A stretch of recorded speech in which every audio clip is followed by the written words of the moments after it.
के अंधेरे में सारा एक सुनसान बस स्टॉप पर खड़ी है। उसके चेहरे पर चिंता और डर साफ झलक रहा है। आसपास की सड़कें वीरान हैं और बस की हल्की सी आवाज़ सुनाई देती है। उसकी नज़र हर तरफ घूमती है, जैसे कोई उसकी निगरानी कर रहा हो। बस के अंदर सारा अपने स्थान पर बैठी है और अचानक एक आदमी जो साइलेंट पैसेंजर जैसा दिखता है बस में चढ़ता है। उसकी आंखों में कुछ अजीब सा है, जैसे वह किसी को ढूंढ रहा हो। सारा उसे देखी जा रही थी। जैसे ही साइलेंट पैसेंजर उतरता है तभी सारा उसके पीछे धीरे धीरे चल देती है। एक बिल्डिंग में जैसे ही साइलेंट पैसेंजर जाता है तभी सारा भी अंदर चली जाती है। सारा एक पुराने और खंडहर जैसे भवन में चुपचाप चल रही है। दीवारें टूट चुकी है और हर जगह धूल है। तभी उसे सुनाई देता है कि साइलेंट पैसेंजर एक आदमी से बात करता है।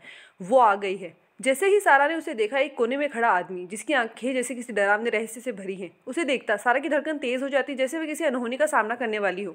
वो आदमी खून से भरा हुआ था। सारा डर के मारे कांप रही थी और साइलेंट पैसेंजर उसके पास खड़ा है। उसकी आंखें सारा को ऐसे घूरी थी जैसे वह किसी खतरनाक खेल का हिस्सा बन चुकी हो। साइलेंट पैसेंजर का काम था हर रात एक नई यात्री को लेकर आना, और इस बार थी वो सारा। सारा को अब एहसास होता है कि वह एक खतरनाक जाल में फंस चुकी है और उसके पास बचने का कोई रास्ता नहीं है।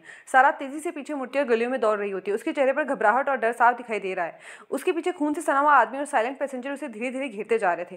सारा अब पूरी तरह से फंस चुकी थी। उसके पास किसी भी तरह का कोई रास्ता नहीं बचा था। वह पूरी थक चुकी थी। बस स्टॉप पर बस आ रही थी। उसके सामने साइलेंट पैसेंजर खड़ा था और उसकी आंखों में कोई भाव नहीं था। बस धीरे धीरे आती है, वही बस जो रोज शाम आती है, और उसमें वही पैसेंजर्स। अब शायद बचने का कोई रास्ता नहीं है और वो भी एक साइलेंट पैसेंजर बन चुकी है।